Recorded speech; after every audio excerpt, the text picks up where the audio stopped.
एकांश कला क्षेत्र, कला की भूमि। कैसे हो दोस्तों? देखो, मैं ऐसे शोज़ में इसलिए आता हूँ क्योंकि मेरे को तारीफ़ सुनने को मिलती है। जनरली होता क्या है कि मैं पहले बताया तो मैं बहुत ईमानदारी से बताऊँगा, मैं कविताएं लिखता हूँ, ठीक है। और ये पहली कहानी है जो मैं आपके सामने पढ़ने वाला हूँ। और ये कहानी ऐसे, इसका नाम दो चीज़ें आपको जाननी है। एक तो इस कहानी का नास्तिक भगवान, तो अगर किसी की आस्था या ऐसे लगे आपको बीच में तो प्लीज़ मुझे माफ़ कर देना, मेरे पास कोई वकील का खर्चा अभी है नहीं। नहीं, जेन्युइनली बता रहा हूँ क्योंकि थोड़ा सा इधर भी हो गया, पहले दिल्ली में होता था खाली। नहीं नहीं, उधर भी नहीं होता। मैं बताता हूँ, कहानी है नास्तिक भगवान, ठीक है। और ये चालू होती है एक ऐसे शख्स से जिसका नाम है रामचंद्र। पतला दुबला 20 साल का लड़का है, गोरखपुर का रहने वाला है, अकेली माँ की इकलौती संतान। मुंबई में नौकरी लगी है, पहला दिन है। स्टेशन पे पीली पीली धूप पड़ रही है, ये बाहर निकल रहा है। मुंबई में पहला कदम रखते ही इसके कंधे पे कौवे ने कर दी पीक।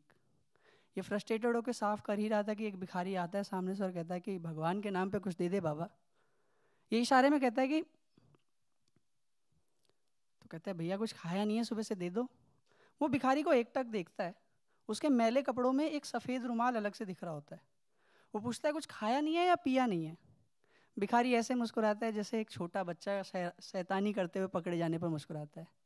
तभी एक ऑटो वाला बीच में आते हुए टोकते कहता है कि साहब इनको पैसे मत देना, ये नशे से करते हैं, भगवान के नाम पे बेवकूफ़ बनाते हैं।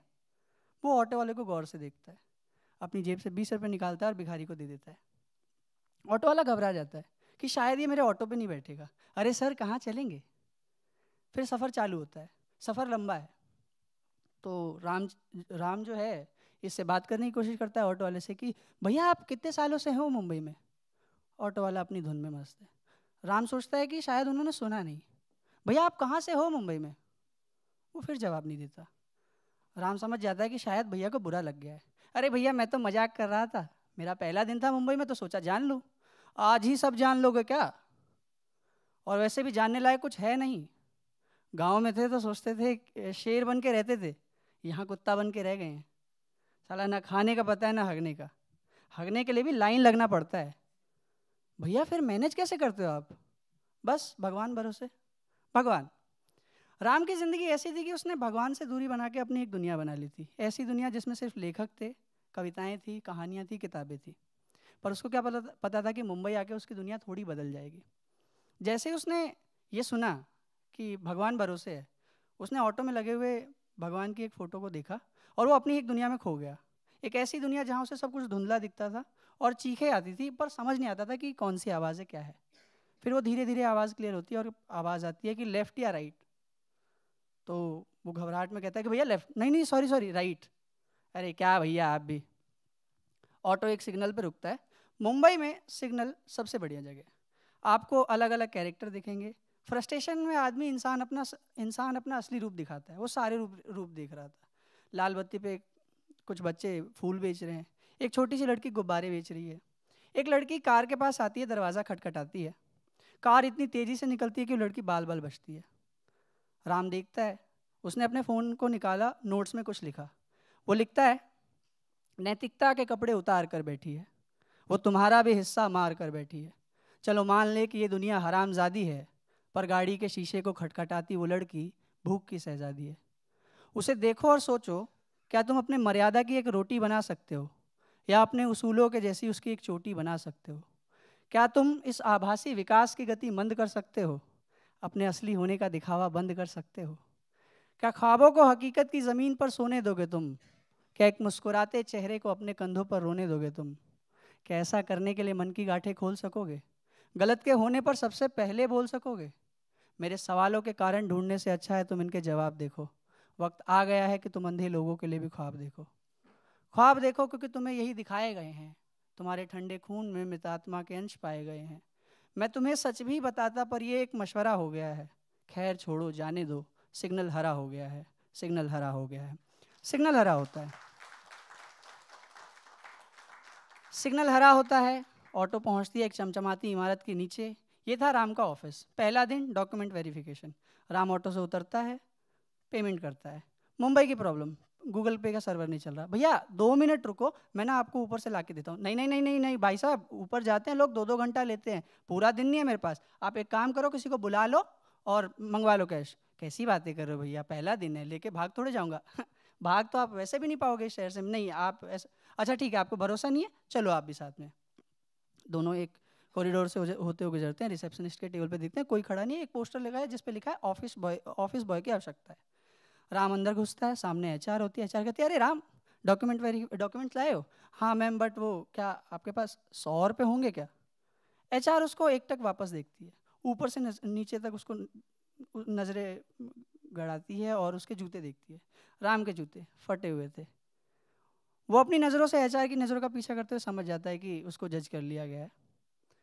पर एचआर भी थोड़ी सी दिल से अच्छी थी, तो वैसे 500 का नोट निकाल के कहती कि रख लो काम आएंगे। नहीं नहीं मैम, 100 ही रुपये चाहिए। अरे रख लो काम आएंगे, पहला दिन है। राम वापस आता है, इससे पहले कि वो एचआर को थैंक यू बोलता, पीछे से ऑटो वाला चिल्लाता है, अरे भैया पूरा दिन नहीं है यार, जल्दी करो और भी सवारी लेनी है। राम आके उसको 500 रुपये का नोट देता है, कहता है भैया एक काम करो, आप मेरे से वो जूते बदल लोगे क्या? है जूते? सुबह सुबह कोई और नहीं मिला क्या? क्या पागल आदमी हो यार, जाओ अपना काम करो। ये सब हो ही रहा था कि पीछे से एक मध्यम सी आवाज़ में आता है कि सुनिए भैया, एक काम करिए, आप हमारे जूते पहन लीजिए। अरे अरे थैंक यू भैया, ये लो पैसे। अरे पैसे कैसे? अगर किसी की मदद के बदले पैसे ले लिए तो मदद कैसी? रख लीजिए, जाइए आप अपना काम करिए। अरे अरे थैंक यू भैया। यहाँ से काम करने के बाद रामचंद्र पहली बार अपने कमरे में जाता है। कमरा मुंबई का एक बड़ा 1 RK, एकदम स्पेशियस, खाली। उस पूरे हॉल में सिर्फ एक मंदिर था, मंदिर पे राम जी की फ़ोटो थी। रामचंद्र सबसे पहले घर में घुसता है, उस मंदिर की तरफ जाता है, फ़ोटो को पलटता है और वहाँ चाबी टांग देता है। और इस तरीके से उसके ऑफिस की दिनचर्या चलने लगती है। वो सुबह उठता है, शेयरिंग ऑटो लेता है, लोकल पकड़ता है, ऑफिस जाता है, घर आता है, वड़ा पाव खाता है, सोता है, कभी कभी बाहर से खाना खाता है, अच्छा चाइनीज़।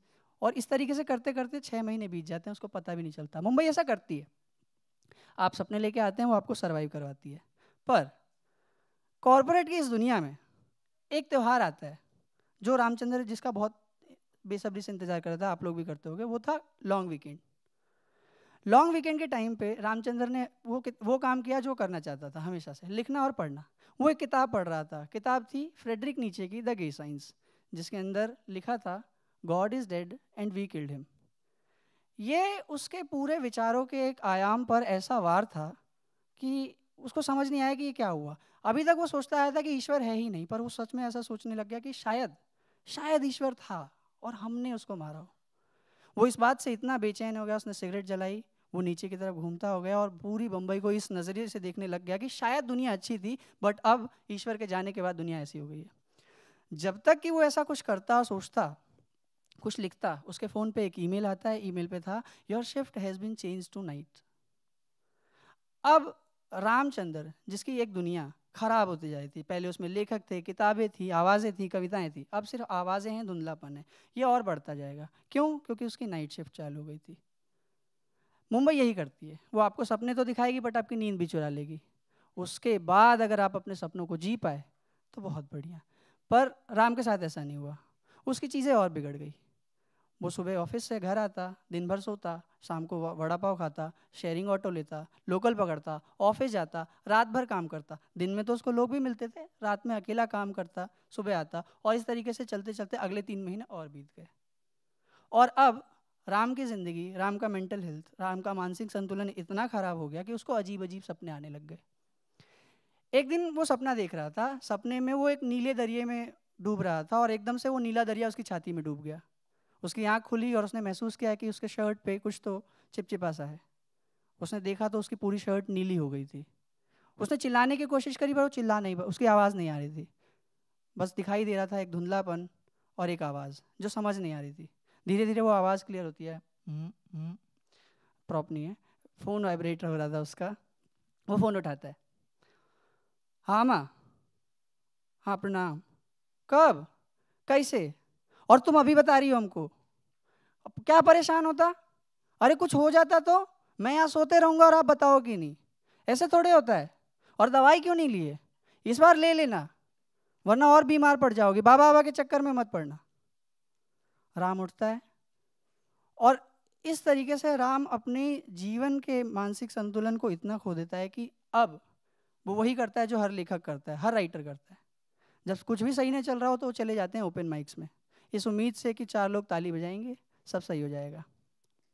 वो ओपन माइक पर आता है। ओपन माइक पर आते ही उसको एक और झटका लगता है, क्योंकि उसको लगता था कि मुंबई के ओपन माइक्स में बहुत भीड़ होगी, बहुत लोग होंगे। सिर्फ 4 लोग जो अपनी दुनिया में खोए हुए हैं।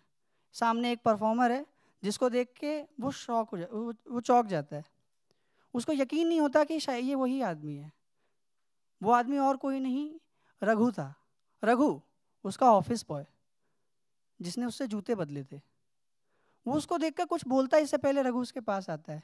राम कहता है कि अरे आपको तो यहाँ देखने की उम्मीद ही नहीं थी। रघु कहता है जहाँ उम्मीद नहीं होती वहाँ मैं होता हूँ। मतलब रघु उसको देखता है, मुस्कुराता है और चला जाता है। और इसके बाद रघु की रामचंद्र से या रामचंद्र की रघु से मुलाकात होती है अगले 2 महीने बाद ऑफिस में, जब राम लेट पहुंचा ऑफिस। रात के कुछ 2 बज रहे होंगे। राम ऑफिस में जाता है। रघु अपना काम कर रहा था। राम कहता है कि अरे आप इतनी लेट तक कैसे? कुछ नहीं, छुट्टी पे जा रहा हूँ तो थोड़ा एक काम बचा था वो निपटा के जाऊँगा। अच्छा, आप कब से काम कर रहे हैं यहाँ पर? याद तो नहीं है, मतलब जब सब नहीं था तब से ही कर रहा हूँ मैं, बहुत टाइम हो गया। अच्छा, और लिखना पढ़ना? वो भी बहुत पहले से। अच्छा, आप कौन से लेखकों को पढ़ते हैं? मेरा एक फेवरेट लेखक है फ्रेडरिक नीचे। क्या आप भी नीचे को पढ़ते हैं? हाँ, मैं भी नीचे को पढ़ता हूँ। क्यों, इसमें चौंकने वाली क्या बात है? अरे मतलब आपको भी जानना है कि भगवान कौन है? नहीं नहीं, मुझे ये सब नहीं जानना कि भगवान कौन है या नहीं है। मुझे ये जानना है कि भगवान कैसा है। मतलब जाने उसका भगवान कौन होगा। जाने उसका भगवान कौन होगा। कोई तो होगा जहाँ वो मौन होगा। कोई तो होगा जो उसे झूठे ख्वाब देता होगा। कोई तो होगा जिसे वो हिसाब देता होगा। मेरी जिज्ञासा बस इतनी है, क्या उसे भी कोई जवाब देता होगा? मंदिर मस्जिद जैसा उसके भगवान का भी कोई घर होगा। भगवान को भी जन्नत दोजक का डर होगा। पूजा नमाज बपतिस्मा जैसी कोई तो परंपरा होगी। कहीं तो होगा उसका ईश्वर, उसकी कोई तो धरा होगी। या उसके भगवान ने भी अपने अस्तित्व के पौधे उसकी कल्पना के पार लगाए होंगे। उसको सीधे जवाब नहीं मिलते होंगे, उसने भी ठेकेदार लगाए होंगे। और उससे गुस्सा होना जायज़ है, ठीक है। मुझे तो लगता है भगवान भी नास्तिक है। और जैसे ही वो ये बोलता है कि भगवान भी नास्तिक है, केबिन से एक आवाज़ आती है, रघु और कितना टाइम? रघु दौड़ते हुए केबिन में जाता है और आवाज़ें और तेज हो जाती है कि कब से काम में लगे हो? कब करोगे? इतनी देर कर रखी है, हर काम में देर कर देते हो और फिर कहते हो देर है अंधेर नहीं है। ऐसे नहीं होता। तुम उसको भी बदल लोगे, अपने जैसा कर दोगे। अपने जैसा मतलब मेरे को कोई समझता क्यों नहीं है? मैं इतने टाइम से काम कर रहा हूँ, कुछ भी नहीं हो रहा है। ऐसे नहीं हो सकता, मैं ये नौकरी होगी ही नहीं मेरे से, आई क्विट। और ये बोलते हुए रघु गुस्से में बाहर निकलता है, रामचंद्र को देखता है, मुस्कुराता है और बाहर चला जाता है। रामचंद्र उसके पीछे जाता है उसको रोकने के लिए, दरवाज़ा खोलता है और कोई नहीं है। जैसे कि रघु हवा में गायब हो गया। वो वापस कैबिन में आता है ये देखने के लिए कि कौन उस पर चिल्ला रहा था। कैबिन में भी कोई नहीं है। वो वापस से अपनी उस दुनिया में खो जाता है जहाँ पर सिर्फ धुंधलापन है और चीखें हैं। धीरे धीरे वो धुंधलापन क्लियर होता है, चीखें क्लियर होती है, बट वो अभी भी अपनी दुनिया में नहीं आया, वो अपनी ही दुनिया में खोया हुआ है। सामने एक लैपटॉप पे स्क्रीन पॉपअप होती है, उस पर एक मेल आता है। वो उसके पास बढ़ता है, उसका हड़बड़ाहट में उससे टेबल की बोतल से टेबल गिर जाती है और रघु का ध्यान पड़ता है अपने जूतों पे जो कि अभी तक फटे हुए थे। फिर वो जाता है, वो मेल पढ़ता है। मेल पे लिखा होता है, डियर रघु, डियर रामचंद्रन, मैं ये मेल तुम्हें इसलिए लिख रहा हूँ क्योंकि तुमसे बेहतर मेरे हालात कोई नहीं समझ सकता। मैं लोगों को लगता है कि दुनिया मैंने कल्याण करने के लिए या मनोरंजन के लिए बनाई है, बट ऐसा नहीं है। मैंने ये दुनिया अपने अकेलेपन को दूर करने के लिए बनाई थी, ताकि कोई कोई मेरे हालात को समझे। और मैं तुम्हें ये भी बताना चाहता हूँ कि God is not dead yet. Thank you so much दोस्तों, थैंक यू।